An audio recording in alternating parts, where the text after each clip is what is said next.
আজকে আমি খুব সহজ একটি পাতা বাটার রেসিপি বানিয়ে দেখাবো। এটি হলো খারকোল পাতা বাটা, অনেকে ঘ্যাটকোল পাতা বাটাও বলেন। তো চলো দেখে নেওয়া যাক পুরো ভিডিওটি। প্রথমে কড়াই গরম করে তাতে বেশ অনেকটা রসুন, কাঁচা লঙ্কা, কালো জিরে দিয়ে শুকনো খোলায় ভালো করে ভেজে নিচ্ছি।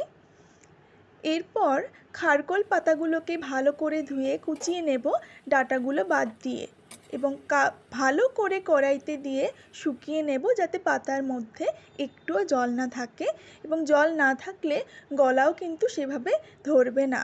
তোমরা চাইলে এখনই একটু ভিনিগার বা লেবুর রস মিশিয়ে নিতে পারো।